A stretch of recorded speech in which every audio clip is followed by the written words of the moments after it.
Hello बच्चों, आज हम लोग क्लास 12th के बायोलॉजी ऑब्जेक्टिव क्वेश्चन को देखेंगे। इस चैप्टर का नाम है वंशागति तथा आणविक आधार। वंशागति तथा आणविक आधार के हम मोस्ट विविध ऑब्जेक्टिव क्वेश्चन को आज देखेंगे। चलते हैं क्वेश्चन की तरफ। इसमें पहला क्वेश्चन, रेप्लिकेशन इनमें से किससे संबंधित है। रेप्लिकेशन निम्नलिखित में से किससे संबंधित है। रेप्लिकेशन इनमें से किससे संबंधित है। डीएनए से, आरएनए से, या दोनों से, या इनमें से कोई नहीं। तो रेप्लिकेशन किससे संबंधित है, तो हमारा डीएनए से संबंधित है। रेप्लिकेशन हमारा डीएनए से संबंधित है। और डीएनए का फुल फॉर्म होता है deoxy nucleic acid. Deoxy nucleic acid replication हमारा डीएनए में होता है। Option A. एडेनिन की जगह साइटिन के आने को क्या कहते हैं। एडेनिन की जगह पर साइटोसिन के आने को कहते हैं ट्रांसक्रिप्शन, ट्रांजिशन, ट्रांसवर्जन, या इनमें से कोई नहीं। तो इसका आंसर हम लोग क्या बता सकते हैं। इसका आंसर क्या होगा, तो इसका आंसर होगा transversion. Transversion transversion transversion adenine की जगह पर साइटोसिन के आने की क्रिया को ट्रांसवर्जन कहते हैं। ट्रांसवर्जन कहते हैं। ऑप्शन सी। एडेनिन की जगह पर साइटोसिन के आने की क्रिया को ट्रांसवर्जन कहते हैं। ओकाजाकी टुकड़ा संबंधित है। ओकाजाकी जो टुकड़ा है वह इनमें से किससे संबंधित है। ओकाजाकी फ्रैगमेंट किससे रिलेटिव करता है। ट्रांसवर्जन या ट्रांसलेशन या ऑटोमेशन या दोनों। रेप्लिकेशन तो ओकाजाकी टुकड़ा है किससे संबंधित रखता है हमारा, तो ओकाजाकी टुकड़ा हमारा रेप्लिकेशन से संबंध रखता है। ओकाजाकी टुकड़ा हमारा रेप्लिकेशन से संबंधित रखता है। Option D. रेप्लिकेशन किससे संबंधित है, तो डीएनए से संबंधित है। ओकाजाकी टुकड़ा हमारा रेप्लिकेशन से संबंधित है। Option D. फ्यूरिन की जगह पैरिमिडिन अथवा पैरिमिडिन की जगह फ्यूरिन के प्रतिस्थापित को कहते हैं। फ्यूरिन की जगह पैरिमिडिन अथवा पैरिमिडिन की जगह फ्यूरिन के प्रतिस्थापन को कहते हैं ट्रांजिशन, ट्रांसवर्जन, ट्रांसलोकेशन, ट्रांसफॉर्मेशंस। इसका सही आंसर हो जाएगा हमारा option B, transversion. Transversion transversions. Purine की जगह पैरिमिडिन अथवा पैरिमिडिन की जगह प्यूरिमिन के प्रतिस्थापन की क्रिया को ट्रांसवर्जन कहते हैं। ट्रांसवर्जन कहते हैं। ऑप्शन बी इसका सही आंसर होगा। निम्नलिखित में कौन समापन कूटक या टर्मिनेटिंग कोडेन कहा जाता है। निम्नलिखित में कौन समापन कूटक, इसे इंग्लिश में कहते हैं टर्मिनेटिंग कोडेन। टर्मिनेटिंग कोडोन तीन में से कौन है। UAA या UCG, CC, या AUG, या GUG। तो इसमें टर्मिनेटिंग कोडिंग है जो UAA। UAA टर्मिनेटिंग कोडिंग कौन है, UAA। ऑप्शन ए सही होगा। डीएनए के वे भाग जो प्रोटीन संश्लेषण हेतु कोडिंग के में भाग नहीं लेते उन्हें कहते हैं। डीएनए के वे भाग जो प्रोटीन संश्लेषण हेतु कोडिंग में भाग नहीं लेते उन्हें कहते हैं इंट्रानस, एक्सट्रानस, ट्रांसपोजोनस, या इनमें से कोई नहीं। तो डीएनए जो कि प्रोटीन संश्लेषण हेतु कोडिंग में भाग नहीं लेते उससे हम इंट्रोनस कहते हैं। इंट्रोनस डीएनए के वे भाग जो प्रोटीन संश्लेषण हेतु कोडिंग में भाग नहीं लेते हैं उसे इंट्रोनस कहते हैं। क्या कहते हैं, इंट्रोनस। Option A, इंट्रोनस।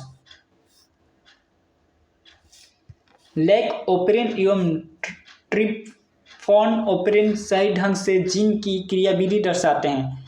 जो लैक ओपेरन जो कि साइंटिस्ट हैं और ट्रिप्टोफैन ओपेरन वे भी एक साइंटिस्ट है, सही ढंग से जीन की क्रियाविधि दर्शाते हैं। वह किस पर क्या करते हैं, अपना रिसर्च करते हैं, बैक्टीरिया में या कवक पर या यूकैरियोट्स में। बैक्टीरिया में या कवक में या यूकैरियोट्स में। तो जैक ओपेरन और ट्रिप्टोफैन ऑपरेशन ढंग से जो क्रिया भी दर्शाते हैं जीन की, जिस पर क्रिया करते हैं वह था बैक्टीरिया। किस पर, बैक्टीरिया पर। Option A. जीन की क्रिया विधि दर्शाते हैं बैक्टीरिया में। जीन की क्रिया विधि को सही ढंग से समझाते हैं किस पर, बैक्टीरिया में। और वैज्ञानिक कौन थे, लाइकोपेरन और ट्रिप्टोफान ओपेरन। डीएनए के नॉन कोडिंग क्रम को कहते हैं, डीएनए के नॉन कोडिंग क्रम को कहते हैं विखंडित जीन, इंट्रॉन, एक्सॉन, या इनमें से कोई नहीं। तो डीएनए के नॉन कोडिंग क्रम को कहते हैं हम लोग इंट्रॉन। क्या कहते हैं, डीएनए के नॉन कोडिंग क्रम को क्या कहते हैं, इंट्रॉन। ऑप्शन बी, क्या कहते हैं, इंट्रॉन। ऑप्शन बी, डीएनए के नॉन कोडिंग को हम कहते हैं इंट्रॉन। क्या, इंट्रॉन। प्रतिलेखन है, प्रतिलेखन क्या है, डीएनए का बनना, संदेशवाहक आरएनए का बनना, प्रोटीन का बनना, या अमीनो अम्ल का बनना। प्रतिलेखन क्या है हमारा, तो प्रतिलेखन एक प्रकार का हमारा संदेशवाहक आरएनए का बनना है, संदेशवाहक आरएनए का बनना है। प्रतिलेखन क्या है, प्रतिलेखन संदेशवाहक आरएनए का बनना है, मैसेजर आरएनए का बनना है। ऑप्शन 20 का करेक्ट आंसर होगा।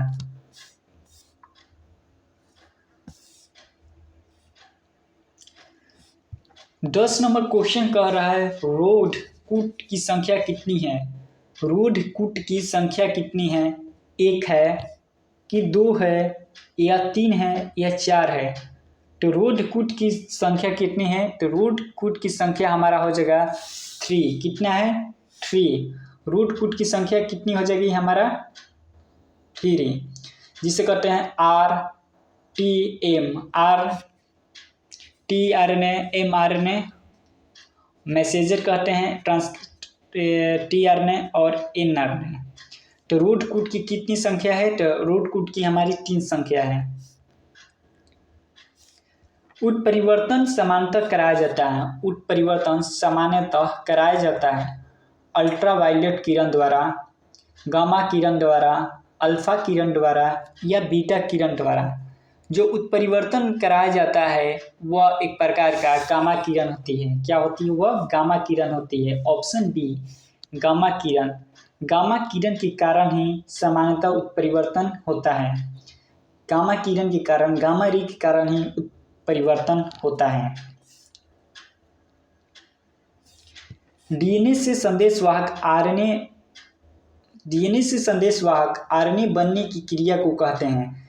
जब डीएनए से संदेशवाहक आरएनए बनने की क्रिया को क्या कहते हैं, प्रतिकरण या द्विगुणन, वाष्पोत्सर्जन, प्रतिलेखन, या रूपांतरण। तो डीएनए से संदेशवाहक आरएनए बनने की क्रिया को हम लोग क्या कहते हैं, इसका सही आंसर, तो इसका सही आंसर हो जाएगा ऑप्शन सी, प्रतिलेखन। डीएनए से संदेशवाहक आरएनए बनने की क्रिया को क्या कहते हैं, प्रतिलेखन। ऑप्शन सी, क्या, प्रतिलेखन। अनुवांशिक कूट में कितने कूट होते हैं, अनुवांशिक कूट में कितने कूट होते हैं, 8 होते हैं, 16 होते हैं, 32 होते हैं, या 64 होते हैं। तो अनुवांशिक कूट में हमारा 64 कूट होते हैं। 64 कितने कूट होते हैं, अनुवांशिक कूट में 64 कूट होते हैं। Option D, option D. आगे क्वेश्चन देखते हैं हम लोग। 14 नंबर क्वेश्चन है ओपेरन मॉडल किसे प्रस्तावित किया, ओपेरन मॉडल किसने प्रस्तावित किया, नरेनबर्ग ने, जैकब तथा मुनोर ने, खुराना ने, मिठाई ने। तो जो ओपेरन मॉडल था उसे जैकब तथा मिनोर ने क्या किया, प्रस्तावित किया। ओपेरन मॉडल को जैकब तथा मुनोर ने क्या किया, प्रस्तावित किया। Option B. 15 नंबर क्वेश्चन है कि मानव में त्वचा की रंगों की वंशागति उदाहरण है। मानव में त्वचा की रंगों की वंशागति उदाहरण है। एक जीन की वंशागति, 2 जीन की वंशागति, अधिक जीन की वंशागति, या इनमें से सभी। तो मानव में त्वचा के रंगों की वंशागति होती है अधिक जीनों की वंशागति। क्या होती है, अधिक जीनों की वंशागति। ऑप्शन सी, अधिक जीनों की वंशागति मानव में त्वचा रंगों की वंशावली का उदाहरण है। प्रोटीन संश्लेषण की क्रिया संपन्न होती है। प्रोटीन जो संश्लेषण है उसकी क्रिया कहाँ संपन्न होती है, माइटोकॉन्ड्रिया में, या लवक में, या राइबोसोम में, या सेंट्रोसोम में। तो प्रोटीन संश्लेषण की क्रिया जो होती है वह राइबोसोम में क्या होती है, संपन्न होती है। प्रोटीन संश्लेषण की क्रिया राइबोसोम में क्या होती है, संपन्न होती है। और कोशिका का पावर हाउस किसे कहा जाता है, कोशिका के पावर हाउस माइटोकॉन्ड्रिया को कहा जाता है। कोशिका के पावर हाउस माइटोकॉन्ड्रिया को कहा जाता है। और लोग कहाँ पाए जाते हैं, पौधे या मानव में, तो लोग पौधे में पाए जाते हैं। तो प्रोटीन संश्लेषण की क्रिया हमारा राइबोसोम में होती है, कोशिका का पावर हाउस माइटोकॉन्ड्रिया, लोग पौधे में पाए जाते हैं। डीएनए की उंगलीनुमा प्रिंटिंग किसने विकसित किया, डीएनए उंगलीनुमा प्रिंटिंग को किसने विकसित किया, फ्लेमिंग ने, एलेक जॉफरी ने, स्मिथ ने, वाटसन ने। तो डीएनए की उंगलिका प्रिंटिंग एलेक जॉफरी ने विकसित किया। डीएनए की उंगलिका प्रिंटिंग को एलेक जॉफरी ने विकसित किया। एलेक जॉफरी ने डीएनए उंगलिका प्रिंटिंग को विकसित किया। Option B. जंपिंग जीन क्या कहलाते हैं, जंपिंग जीन क्या कहलाते हैं, जंपिंग जीन क्या कहलाते हैं, खंडित जीन, ट्रांसपोशन या साइलेंट जीन या इनमें से सभी। तो जो जंपिंग जीन है वो ट्रांसपोजोन कहलाती है। क्या कहलाती है, ट्रांसपोशन कहलाती है, ट्रांसपोशन कहलाती है। जंपिंग जीन या जिम्पिंग जीन ट्रांसपोशन कहलाती है। Option B ट्रांसपोशन।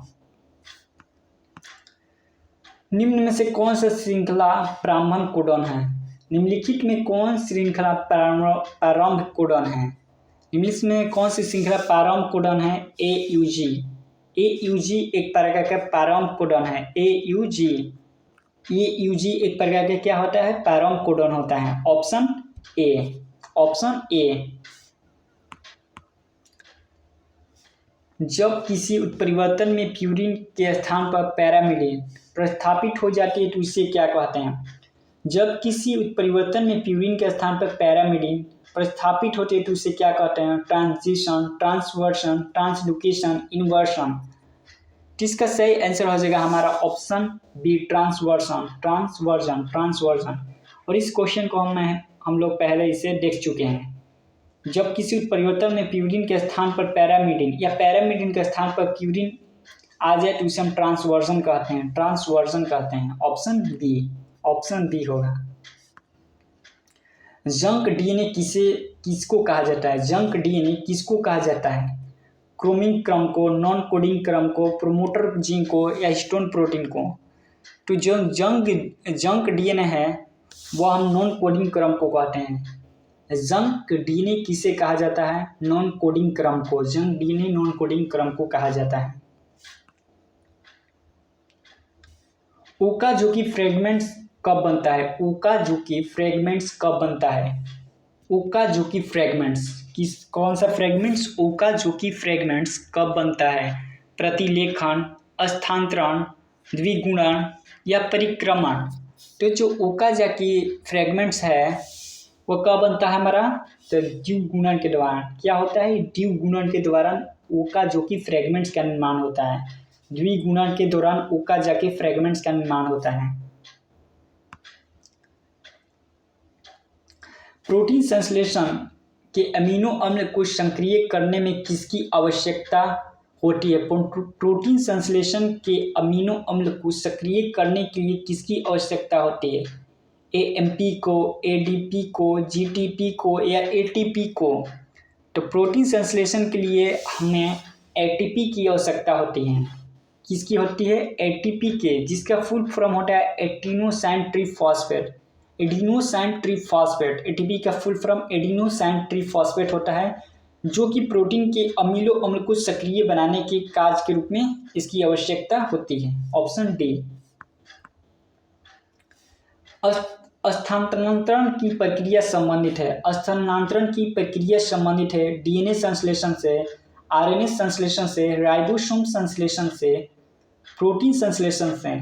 तो स्थानांतरण की प्रक्रिया जो है किससे संबंधित है, इसका हम लोग का सही आंसर हो जाएगा ऑप्शन डी, प्रोटीन संश्लेषण से। स्थानांतरण की प्रक्रिया संबंधित है प्रोटीन संश्लेषण से, किससे, प्रोटीन संश्लेषण से। Option D. किस स्थिति में F2PD में समलक्षणी एवं समजीनी अनुपात समान रहता है? वह कौन सा स्थिति होता है जहाँ पर F2PD में समलक्षणी और समजीनी अनुपात समान होता है? द्विसंकर क्रॉस में, अनुपूरक जीन में, या पूर्ण प्रभाविता में, या अनुरोधात्मक जीन में?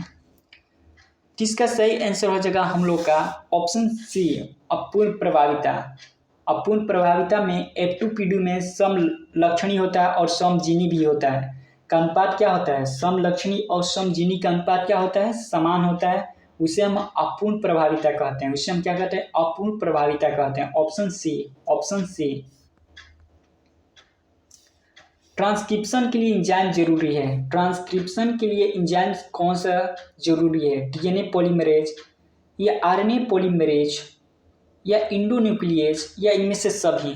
जो ट्रांसक्रिप्शन के लिए एंजाइम जरूरी है वह है हमारा आरएनए पॉलीमरेज। कौन सा है? RNA polymerase. RNA polymerase transcription के लिए जरूरी है। Option B. विभाजन जीन में कोडिंग क्रम को कहते हैं। विभाजन जीन में कोडिंग क्रम को क्या कहते हैं? Intron, exon, cistron, operon.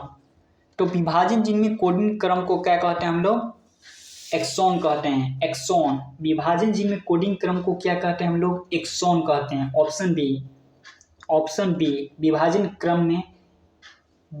Gene में कोडिंग क्रम को हम एक्सॉन कहते हैं। एक्सॉन। Option B. बीडीएनए के एक पूर्ण घुमाव में कितने बेस पेयर्स होते हैं? बीडीएनए के एक पूर्ण घुमाव में कितने बेस पेयर्स होते हैं? 10, 12, 20 या 15? तो बीडीएनए के एक पूर्ण घुमाव में कितने होते हैं? तो 10 होते हैं। कितना होता है? 10, जिसे बेस डीएनए के रूप में भी जाना जाता है, या जिसे बेस डीएनए या बेस पेयर्स होते हैं 10 होते हैं। कितने होते हैं? 10। तो डीएनए का आकार कैसा होता है? ऐसे 1, 2, 3, 4, इस तरफ 5 और फिर 5, 10 होते हैं। तब जो बेस डीएनए के एक पूर्ण घुमाव में कितने बेस पेयर्स होते हैं? तो 10 बेस पेयर होते हैं। Option A. राइबोसोम का बृहद समूह कहलाता है। राइबोसोम का जो एक बृहद समूह होता है उस समूह को क्या कहते हैं? मेगासोम, या माइक्रोसोम, या अलिंगोसोम, या पॉलीराइबोसोम्स। तो जो राइबोसोम का बृहद समूह कहलाता है वह हमारा होता है पॉलीराइबोसोम्स। जब एक से अधिक राइबोसोम होता है उसे पॉलीराइबोसोम कहते हैं। जब एक राइबोसोम होता है तो उसे मोनोराइबोसोम कहते हैं। तो राइबोसोम के समूह को हम क्या कहते हैं? पॉलीराइबोसोम कहते हैं। Polyribosome. Option D, option D. निम्नलिखित में कौन आनुवंशिक पदार्थ कहलाता है? निम्नलिखित में कौन आनुवंशिक पदार्थ कहलाता है? डीएनए, प्रोटीन, वसा, या इनमें से सभी? तो डीएनए होगा कि प्रोटीन होगा या वसा होगा या इनमें से सभी होगा? यह बहुत ही मोस्ट ऑब्जेक्टिव क्वेश्चन है। यह क्वेश्चन बहुत बार रिपीट हुआ है और इस क्वेश्चन को आप लोग याद जरूर से जरूर रखिएगा। आनुवंशिक पदार्थ कहलाता है डीएनए, प्रोटीन, वसा, या इनमें से सभी? जिसका सही आंसर हो जाएगा ऑप्शन ए। डीएनए क्या है? आनुवंशिक पदार्थ है। डीएनए क्या है? हमारा आनुवंशिक पदार्थ है। डीएनए डिऑक्सी एसिड होता है। लैंग प्रचोलेक नियमन दिया है। लैक है जो लैंग प्रचोलेक नियमन किसने दिया? लैंग प्रचोलेक नियम किसने दिया? Watson and Crick. लैंग प्रचोलेक नियम किसने दिया? वाटसन एंड क्रिक ने। बिडल एंड टेटम्स, मिलर एवं यूरे, जैकब एवं मोनार्ड। तो लैंग प्रचोलेक नियम किसने दिया? तो जैकब या मोनार्ड, जिसे लैंग ओपरेन नियम भी कहते हैं। जिसे लैंग ओपरेन नियम भी कहते हैं। लैंग ओपरेन या लैंग प्रचोलेक नियम जैकब एवं मोनार्ड ने दिया। जैकब एवं मोनार्ड। Option D. फास्फोरस निम्नलिखित में किसका घटक है? न्यूक्लिक अम्ल का। फास्फोरस निम्नलिखित में किसका घटक है? न्यूक्लिक अम्ल, जैविक झिल्लियां, कोशिकीय ऊर्जा स्थानांतरण प्रणाली, या इनमें से सभी? तो जो फास्फोरस है वह हमारा न्यूक्लिक अम्ल में भी का घटक है, जैविक झिल्लियों में भी घटक है, कोशिश, कोशिकीय ऊर्जा हस्तांतरण प्रणाली या इनमें से सभी? तो इनमें से सभी हो जाएगा। फास्फोरस सबका घटक है। न्यूक्लिक अम्ल, जैविक झिल्लियां, कोशिकीय ऊर्जा रूपांतरण प्रणाली, इनमें से सभी। 33 नंबर क्वेश्चन है, निम्नलिखित में कौन सा न्यूक्लियोटाइड है? निम्नलिखित में कौन सा न्यूक्लियोटाइड है? यूरिडिलिक अम्ल, थायमीन, साइटोसिन, ग्लूटामिन अम्ल है। यूरिडिलिक अम्ल, थायमीन, साइटोसिन या ग्लूटामिन अम्ल। तो निम्न में न्यूक्लियोटाइड से वो हमारा यूरिडिलिक अम्ल क्या है? यूरिडिलिक अम्ल है। न्यूक्लियोटाइड यूरिडिलिक अम्ल है। क्या है? यूरिडिलिक अम्ल। ऑप्शन ए, न्यूक्लियोटाइड यूरिडिलिक अम्ल। डीएनए में कौन सा नाइट्रोजन क्षार अनुपस्थित होता है? डीएनए में कौन सा नाइट्रोजन क्षार अनुपस्थित रहता है? डीएनए में कौन सा नाइट्रोजन क्षार अनुपस्थित रहता है? ए, सी, टी या यू? किसका सही आंसर हो जाएगा? ऑप्शन हमारा डी, यू। यू कहाँ पाया जाता है? यू आरएनए में पाया जाता है। यू कहाँ पाया जाता है? यू आरएनए में नाइट्रोजन क्षार के रूप में पाया जाता है, जबकि डीएनए में यू नहीं पाया जाता है। यह बहुत ही मोस्ट ऑब्जेक्टिव क्वेश्चन है। डीएनए में कौन से नाइट्रोजन क्षार अनुपस्थित रहता है? यू। लेकिन यह यू कहाँ पाया जाता है? आरएनए क्षार में उपस्थित होता है। Option D. किसी प्रीयूकैरियोटिक में डीएनए और आरएनए का अनुपात 1:2 है, तो यूकैरियोटिक में यह अनुपात क्या होगा? किसी प्रोकैरियोटिक में डीएनए एवं आरएनए का अनुपात 1:2 है, तो यूकैरियोटिक में यह अनुपात होगा 1:1, 2:1 या 1:2 या स्थिर नहीं। तो किसी पैरियोटिक कोशिका में डीएनए का और आरएनए का जो अनुपात है 1:1 है, तो यूकैरियोटिक में यह अनुपात 1:1 होगा। यूकैरियोटिक में क्या हो जाएगा? डीएनए और आरएनए का अनुपात 1:1। यूकैरियोटिक में डीएनए और आरएनए का अनुपात 1:1। Option A. निम्नलिखित में कौन सा आरएनए के उपयुक्त नहीं है? निम्नलिखित में कौन आरएनए के लिए उपयुक्त नहीं है? एडेनिन, गुआनिन, थायमिन या साइटोसिन? निम्नलिखित में आरएनए के लिए कौन सा उपयुक्त नहीं है? हमारा थायमिन। कौन सा? थायमिन। Option C. निम्नलिखित में कौन सा डीएनए के लिए उपयुक्त नहीं है? थायमिन। एडेनिन, गुआनिन और साइटोसिन तीनों आरएनए में पाया जाता है, जबकि थायमिन क्या होता है? हमारा डीएनए में पाया जाता है। डीएनए में क्या पाया जाता है? हमारा थायमिन। और आरएनए में थायमिन नहीं पाया जाता है, इसलिए हमारा ऑप्शन सी होगा। प्रोकैरियोटिक आनुवंशिक तंत्र में निहित है। प्रोकैरियोटिक आनुवंशिक तंत्र में क्या शामिल है? डीएनए एवं हिस्टोन्स, डीएनए हिस्टोन रहित, डीएनए नॉन हिस्टोन, डीएनए में हिस्टोन दोनों की अनुपस्थिति। तो प्रोकैरियोटिक आनुवंशिक तंत्र में क्या होते हैं? डीएनए एवं हिस्टोन रहित होते हैं। डीएनए और तथा हिस्टोन नहीं पाए जाते वहाँ पर। डीएनए तथा हिस्टोन नहीं पाए जाते हैं। डीएनए पाए जाते हैं, लेकिन हिस्टोन क्या होते हैं? नहीं पाए जाते हैं। Option B is the correct answer. Option B, DNA पाए जाते हैं लेकिन हिस्टोन नहीं पाए जाते हैं। डीएनए अणु में साइटोसिन हमेशा किससे जुड़ा रहता है? डीएनए अणु में जो साइटोसिन है हमेशा किससे जुड़ा रहता है? थायमिन से, यूरोसिल से, गुआनिन से या साइटोसिन से? तो इसका सही आंसर हो जाएगा ऑप्शन सी। थायमिन हमें जो साइटोसिन होता है हमेशा गुआनिन से जुड़ा होता है। डीएनए अणु में साइटोसिन होता है जो हमेशा क्या होता है? गुआनिन से जुड़ा होता है। साइटोसिन किससे जुड़ा होता है? डीएनए में गुआनिन से। Cytosine guanine, cytosine guanine. Option C. DNA की जांच की विधि है। डीएनए की जांच की विधि है आयोडीन टेस्ट। डीएनए की जांच की विधि क्या है? आयोडीन टेस्ट या फ्यूजन रिएक्शंस या रोलिस टेस्ट या मिलोस्ट रिएजेंट। तो जी डीएनए की जांच विधि है वह हमारा विधि है फ्यूजन रिएक्शन। कौन सा है? Fusion reactions. डीएनए की जांच फ्यूजन रिएक्शन के द्वारा होता है। Option is the correct answer. DNA में कौन सा नाइट्रोबेसिन क्षार है? डीएनए में कौन सा नाइट्रोबेसिन क्षार है? तो डीएनए में कौन सा नाइट्रोबेसिन क्षार है? ऑप्शन ए या ऑप्शन बी या ऑप्शन सी या ऑप्शन डी। तो नाइट्रोबेसिन डीएनए में कौन सा हो गया? ATGC. ATGC adeno thymine guanine cytosine. लेकिन हमारा जो यू है, यू का मतलब यूरोसिल, या यूरोसिल कहाँ पाया जाता है? आरएनए में पाया जाता है। तो तीनों में क्या है? यू है, तो इसलिए तीनों गलत हो जाएगा। और ऑप्शन डी जहाँ पर यू नहीं है वहाँ पर क्या है? एडिनिन थाइमिन ग्वानिन साइटोसिन, ये चारों डीएनए में पाए जाते हैं, लेकिन यूरोसिल हमारा डीएनए में नहीं बल्कि आरएनए में पाया जाता है, इसलिए option D is a correct answer. DNA में निहित पैरामिडिन है। डीएनए में निहित पैरामिडिन है। पैरामिडिन कौन है? डीएनए में निहित पैरामिडिन कौन है?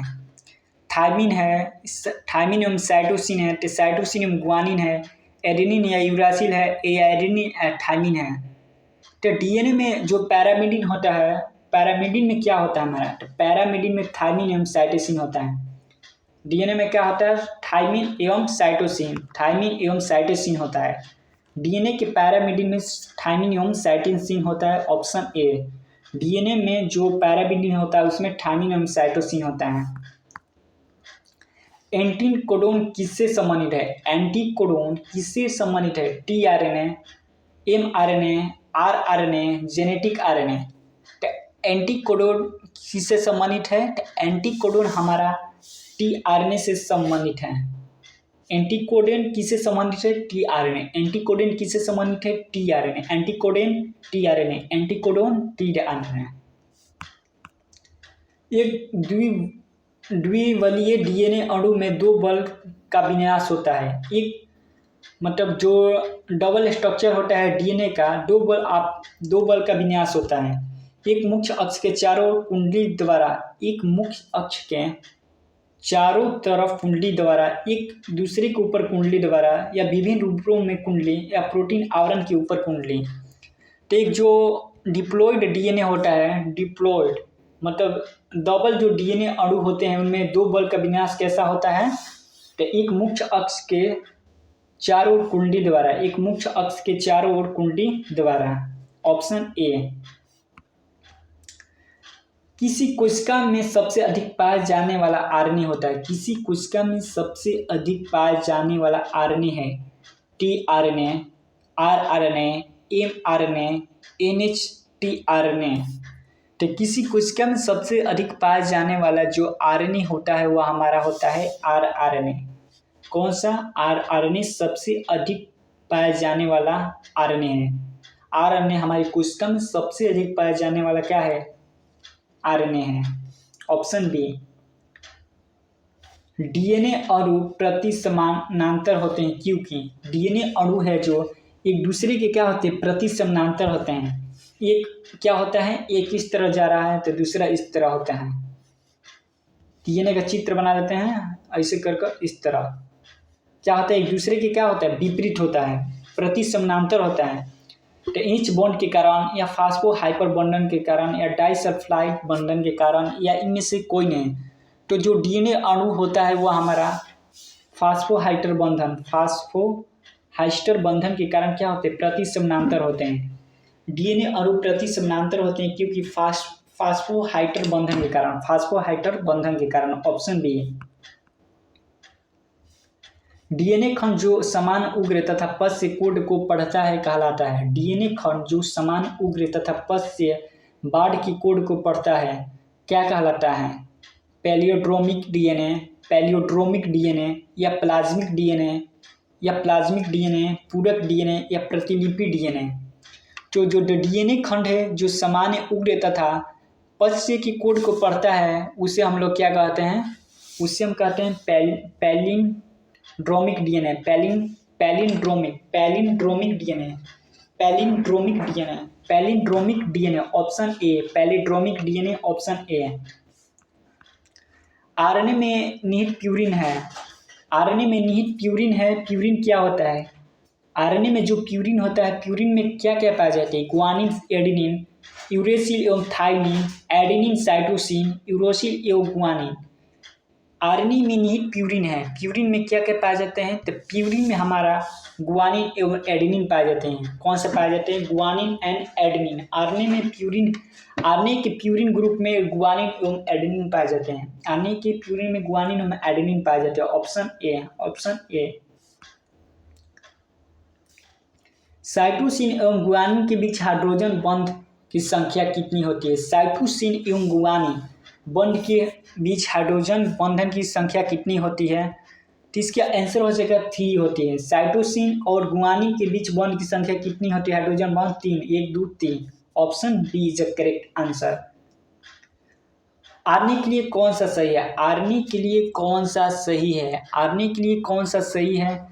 A equal U, G equal C, A plus G, A G. तो A equal U, adeno G, adeno double bond से यूरेसिल से आरएनए में जुड़ा होता है। एडोनोसिन यूरोसिन से डबल बॉन्ड द्वारा क्या होता है? आरएनए में जुड़ा होता है। और तीनों क्या है? गलत हैं। निम्नलिखित में कौन सा परिवर्तनशील है किंतु परंतु खास प्रजाति के लिए स्थिर है? निम्नलिखित में कौन परिवर्तनशील है परंतु खास प्रजाति के लिए स्थिर है? ए प्लस टी इक्वल जी प्लस सी, जी प्लस सी इक्वल टी प्लस टी, ए प्लस जी इक्वल टी प्लस सी, या इनमें से कोई नहीं।